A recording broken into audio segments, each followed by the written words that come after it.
नमस्कार, मैं राजेश पोलखोल बाहुगुणा और आप देख रहे हैं पर्वतवाणी लाइव। विधानसभा चुनाव 2022 समाप्त हो चुके हैं, लेकिन परिणाम आने में अभी समय है। अगर मैं बात करूं ऋषिकेश विधानसभा की, तो बड़े बड़े दिग्गज चुनाव लड़े हैं और उन दिग्गजों के बीच में एक युवा ऐसे भी हैं, चुनाव के परिणाम चाहे जो भी हो, लेकिन दिल जीतने में ये कामयाब हुए हैं, और ये हैं कनक दनई जी। तो कनक दनई जी, समय देने के लिए पहले आपका बहुत बहुत धन्यवाद। आप और पूरे पर्वतवाणी के सभी पाठकों का, श्रोताओं का, आपके परिवार का भी मैं बहुत बहुत आभारी हूँ। Thank you. मैंने बहुत से लोगों से बातचीत करी है, उन्होंने कहा है परिणाम चाहे जो भी हो, लेकिन कनक दनई के अंदर अलग सी एक कशिश है। जब भी हम उनको देखते हैं, उनको सुनते हैं, तो लगता है कि हाँ, इनको और सुनना चाहिए। ऐसी कौन सी आपके अंदर वो ऊर्जा का संचार हो रहा है जो लोग आपकी ओर आकर्षित हुए? नहीं, ऐसी कोई बात नहीं है। और पिछली यात्रा में मुझे लगता है एक चीज़ में हम लोग निरंतर लगे रहे, और जिस चीज़ ने हमें पहचान दिलाई वो कहीं ना कहीं हमारे मुद्दे रहे हैं, हमारा संघर्ष रहा है। और उस संघर्ष से, उन बिंदुओं से जो व्यक्तित्व निखरा है, उसको लोगों ने बड़ा पसंद किया है।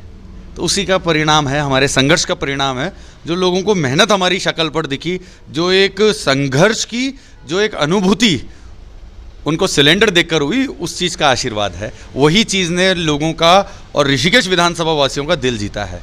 नहीं, वो दिल जीता है, वो तो बात बिल्कुल जो दर्शक कहते हैं, मिलते हैं, वो बताते हैं। वो नरेंद्र सिंह नेगी जी ने एक गीत भी गाया था कि कोई तो बात होली। आपने ये जो माथे पे तिलक लगाया है, इसके पीछे भी कोई ना कोई लॉजिक है।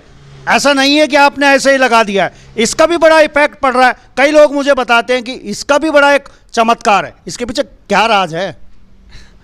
देखिए, जो हमारे आराध्य हैं उनके नाम का ये तिलक है, और वास्तव में तिलक एक ऐसी चीज़ है जो सारे विघ्नों को उनसे आपको पार करवा देती है, विघ्न हर लेती है। तो कहीं ना कहीं जो हमारे आराध्य हैं, कुल देवता हैं, हमारे इष्ट देवता हैं, उनका आशीर्वाद कहीं ना कहीं रहता है, और हमारे माथे पर वो आशीर्वाद झलकता है।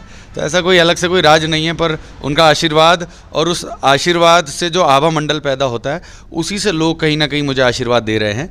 बाकी अब लोगों को क्या लगता है, कईयों को क्योंकि अभी तक हिंदुस्तान की जो पारंपरिक राजनीति रही है, वो इस बात पर रही है कि किस रंग का कुर्ता है, कैसी गाड़ी है, कैसी चप्पल नेताजी पहनते हैं, कैसी वास्केट पहनते हैं। तो अब एक नया अप्रोच शायद से लोगों को, इसीलिए एक हो सकता है कि एक नई चीज़ उनको दिखी हो। बट इस चीज़ के साथ हम लोग, मुझे लगता है कॉलेज के दौर से कहीं ना कहीं इस आशीर्वाद को माथे पे लगाकर तब से चल रहे हैं, और सदैव सदैव लोगों ने हमेशा स्नेह दिया है, लोगों ने हमेशा आशीर्वाद दिया है।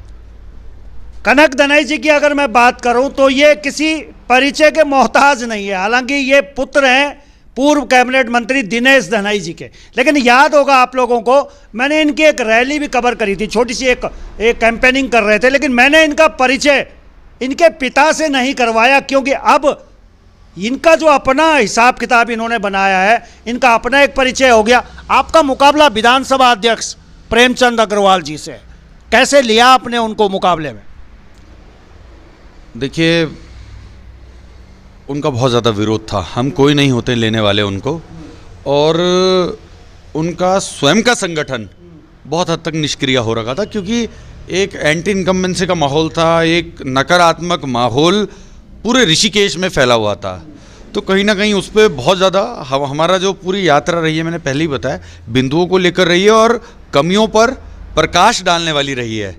हमारा काम उतना था, बाकी जो काम किया उनके अपने लोगों ने उनको कहीं ना कहीं कमज़ोर करने का काम किया है। इसमें अगर मैं इस बात से गौरवान्वित होता हूँ कि मैंने कुछ किया, तो वो मेरी गलतफहमी है, वो मेरा गलत आंकलन है। उनको अगर कोई कमज़ोर किया है, और हमारा जो मुकाबला है वो हमने बनाम प्रेमचंद अग्रवाल जी नहीं बनाया है, वो उन्हीं के लोगों ने, जो कहीं ना कहीं पारंपरिक वोटर थे भारतीय जनता पार्टी के, उन लोगों की कमी की वजह से कहीं ना कहीं जो पूरा वोट बैंक शिफ्ट हुआ है, वो उनका अपना पर्सनल मिसमैनेजमेंट था, उनका अपना पर्सनल कमियां थी, जो वो पर्सनल काम नहीं करा पाए, जो वो योजनाओं के नाम पर ऋषिकेश को खाली खड़ंचे और लाइट दे पाए, इस चीज़ का खामियाबा था। वरना मुझे नहीं लगता कि मैं कोई होता हूँ जो मैं टक्कर लेने वाला। अभी चुनाव परिणाम में काफ़ी समय है, आप तो उनकी सांसें उड़ा रहे हो, उन्हें डरा रहे हो, चुनाव तो निपट चुके हैं, लेकिन परिणाम 10 मार्च में समय है। आप ये कह के भी डरा रहे हो कि भाई उन्हीं के लोगों ने अगर कुछ किया होगा तो उनके लोगों ने किया होगा, मैं कहाँ कुछ करने वाला होता। ऐसा आभास कैसे लगा आपको? क्या किसी षड्यंत्र का शिकार हुए हैं विधानसभा अध्यक्ष? क्या उनके लोगों ने उनके खिलाफ कोई षड्यंत्र रचा है? क्या कुछ लगा है आपको, क्योंकि आपने बहुत नज़दीकी से इस चुनाव को लड़ा है? नहीं, कोई षड्यंत्र नहीं, मैं एक कैडर वोट की बात कर रहा हूँ जो कहीं ना कहीं पारंपरिक रूप से भारतीय जनता पार्टी का था। और मतदान लोगों का मौलिक अधिकार है, वो कहीं भी दे सकते हैं। और नेता बदलना कहीं पर भी दोगलापंथी नहीं होती है। जिन लोगों को नए लोगों से उम्मीद दिखेगी वो कहीं ना कहीं अपना मतदान का जो अधिकार है उसको कहीं ना कहीं परिवर्तित भी करेंगे। दूसरी बात, पदाधिकारी एक अलग बात है, मैं फिर से कह दूं, जो उनके पारंपरिक वोटर थे, जो भारतीय जनता पार्टी को अटल बिहारी वाजपेयी जी के समय से पसंद करते थे, जिनका मनोबल नरेंद्र दामोदर दास मोदी जी के आने के बाद 2014 में जिनका बूस्टअप हुआ है, वो कहीं ना कहीं इस समय बहुत ही ज़्यादा ना बूथों में दिखाई दिए ना वो लोग बाहर निकले। और यही कारण रहा ऋषिकेश में मतदान भी बहुत कम हुआ, घटा है मतदान। तो इसको हम क्योंकि पारंपरिक रूप से बीजेपी की सीट रही है।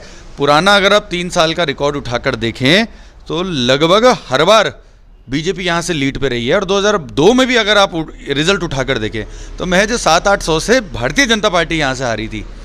तो इसका इशारा जो है कि भारतीय जनता पार्टी यहाँ पर कैडर के आधार पर मजबूत थी, पर इस बार जो कैडर है वो कहीं ना कहीं स्वयं से विमुख हो रखा था, उसका झुकाव कहीं और था। और झुकाव की जब लड़ाई होती है तो उसमें जो तीसरा मोर्चा होता है वो ज़रूर कहीं ना कहीं वहाँ पर आशीर्वाद, और वो बटन दबाकर आशीर्वाद ज़रूर तीसरे मोर्चे को दे देते हैं, क्योंकि वैचारिक रूप से भी जो दक्षिणपंथी है वो कभी वामपंथों के पास नहीं जाएंगे। तो एक जो सेंटर पॉलिटिक्स है, जो पॉलिटिकल बाइनरी है जिसमें राइट विंग है, लेफ्ट विंग है और एक सेंटर है, तो कहीं ना कहीं हमारा भी जो है वो सेंटर टू राइट है जो आइडियोलॉजी है। तो उनको राइट की तरफ जो हमारा झुकाव था और सेंटर में हम लोग बात कर रहे थे, तो एक थर्ड फ्रंट के रूप में उनको कहीं ना कहीं उस बाइनरी में, उस पॉलिटिकल जो एक एनालिसिस था उस पर उनको सहारे के रूप में एक सिलेंडर चुनाव चिन्ह मिला। और बहुत बम्पर वोटों से लोगों ने सिलेंडर दबाया और बाहर आकर कहा कि इशारों को अगर समझो तो राज को राज रहने दो। अभी तो 10 मार्च में समय है, इसलिए मैं ये कह रहा हूँ कि इशारों को अगर समझो तो राज को राज रहने दो। अभी ये राज ही रहेगा। आप चुनाव लड़े, अपनी जीत को लेके कितने आश्वस्त हैं कनक धनाई आज की डेट में? देखिए, पूर्ण रूप से आश्वस्त हैं। और हमने जब आज आंकलन करा बूथों के हिसाब से, उस पर सीधा सीधा जो मुझे लगता है कि एक एडवांटेज मिलेगा, क्योंकि मैं ग्रामीण से अकेला मजबूत कैंडिडेट था, पूरे ग्रामीण ने लगभग 60% वोट सिलेंडर को डाला है। 60% ग्रामीण, वो 40% झाड़ू में भी बटा है, साइकिल में भी बटा है, कुर्सी में भी गया है, पंजे में भी गया है और कमल में भी गया है 40%। और शहर में लोगों ने कहीं ना कहीं एक नए नैरेटिव को, जो लोग पॉलिटिकल नहीं थे और जो चेंज चाह रहे थे, उन लोगों ने बड़ा इस बात का सपोर्ट किया है। महिलाओं ने बड़ा, एक बेटे के रूप में मुझे देखा है, उनका भी ये मानना था कि वास्तव में कुछ ना कुछ परिवर्तन होना चाहिए। उनको भी जब हम समझाने जाते थे, हम ये डेली उनसे कहते थे कि डेली आप लोग पिछले 15 सालों से आप लोग कड़ी चावल खा रहे हो, अब इस समय आइटम बदलो। उन्होंने भी इस बात को स्वीकार करा। उन्होंने बोला चलो इस समय हरी भरी काफली खाते हैं। तो काफली के रूप में उन्होंने, मुझे लगता है, जो सिलेंडर है उसको दबाने का काम किया। और जब काफली का जो उन्होंने बटन दबाया, उसके बाद ज़रूर कहीं ना कहीं उनकी भी जो उम्मीदें थी, जो हमने महिलाओं के बिंदु उस पर डाले हुए थे, हमने जो प्रसाद नगरी की बात करी थी, जो इलायची दाना और मुरमुरा जो आज देवभूमि के अंदर महाराष्ट्र और गुजरात से आता, जो हमने बात कही थी कि हम समूहों के माध्यम से मीठी इलायची और मुरमुरा बनवाएंगे, वो बातें उनको बड़ी पसंद आई। उनको लगा कि वास्तव में कि समूह इस तरीके से भी काम कर सकती है।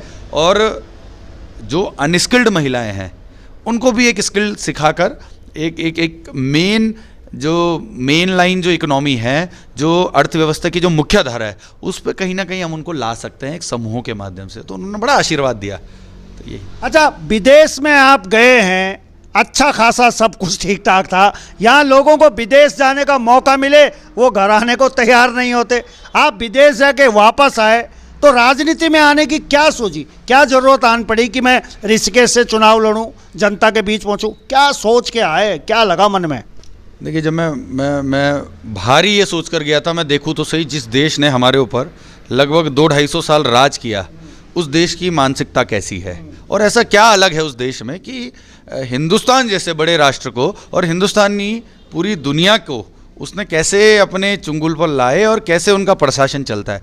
तो वास्तव में मुझे बड़ा हैरानी हुई। मैंने देखा उनका जो पहला मेट्रो स्टेशन है 1960 के लगभग बन गया था, तो ये चीज़ की बड़ी टीस थी दिल में। हमारी जो पहली रेड लाइन रिठाला वाली चली थी रोहिणी से, वो 1997-98 में चली थी। तो एक कंपैरिजन करने का मौका मिला वहाँ पर कि 1860 से 1997-1998 जब अटल बिहारी जी प्रधानमंत्री थे, शीला दीक्षित जी मुख्यमंत्री थी, तो एक टीस थी कि हम लोग कितना पीछे चल रहे हैं। वाटर ट्रांसपोर्टेशन को लेकर एक था कि जैसे थेम्स के ऊपर, थेम्स जो नदी है जो लंदन में बहती है, उसके ऊपर हम लोग किस तरीके से वाटर ट्रांसपोर्टेशन का काम कर सकते हैं। तो बहुत सारी चीज़ें हैं सीखने को। और प्लस ये रहा कि जो मेरी एजुकेशन रही वो पब्लिक पॉलिसी की रही, लोक नीति की रही। तो पॉलिसी किस तरीके से बनती है, किस तरीके से डूबती है, किस तरीके से उसमें रैशनैलिटी आती है, क्या पायलट प्रोजेक्ट होते हैं, ये सारी चीज़ों को जब मैंने अध्ययन किया उसके बाद मन था बड़ा कि हिंदुस्तान की पॉलिसियों में जो त्रुटियां हैं, आप आयुष्मान कार्ड की पॉलिसी का देख लीजिए, नाम से तो आयुष्मान बिकता है पर दवाई लेने के लिए बाहर भेजा जाता है। आप मनरेगा में देख लीजिए, हाजिरी तो सबकी लग जाती है पर ना तो वो काम होता है, ना वो पुस्ता बनता है और ना सबको बराबर पैसा ही आ पाता है। तो इस तरीके का एक माहौल जो मैंने हिंदुस्तान की रियल पॉलिटिक्स और पॉलिसी में जो मैंने किताबों में पढ़ा, मुझे लगा इसमें बड़ा अंतर है और इस गैप को भरने की आवश्यकता है। और इस गैप को पारंपरिक राजनेता नहीं भर सकते, इस गैप को ट्रेडिशनल पॉलिटिक्स नहीं भर सकती। तो मुझे उस दिन लगा कि वास्तव में जितनी भी चीज़ें हैं, हमने आंदोलन भी करा, आपने भी वो 14 सवाल कैंपेन हमारा कवर किया, आपने हमारा टोल प्लाजा कवर किया। उस दिन मुझे लगा कि जन आंदोलन का मंच बहुत छोटा है। बदलाव चाहते हो तो सदन में जाओ, प्राइवेट मेंबर बिल लाओ, पब्लिक मेंबर बिल लाओ और उसको ध्वनि मतों से पारित करवाओ और काम करवाओ। एकमात्र विकल्प वही लगा। तो यही कारण था कि जो यात्रा बाहर से जो वापस आने का हुआ, और मुझे लगता है कुछ बहुत हद तक वो यात्रा सार्थक भी रही। एक चेतना, एक हलक जगाने का काम हमने ऋषिकेश के एक एक व्यक्ति के मन और मस्तिष्क में किया। चलिए, समय देने के लिए बहुत बहुत धन्यवाद। आपके पूरे परिवार का, आपके पूरे टीम का भी मैं आभारी हूँ। बहुत बहुत धन्यवाद, थैंक यू। कनक दनाई जी हैं और मैं फिर वो लाइनें अपनी दोहरा रहा हूँ, चुनाव परिणाम जो भी हो, लेकिन ऋषिकेश में युवाओं और महिलाओं का दिल जीतने में कनक दनाई कामयाब हुए हैं इस विधानसभा चुनाव 2022 में।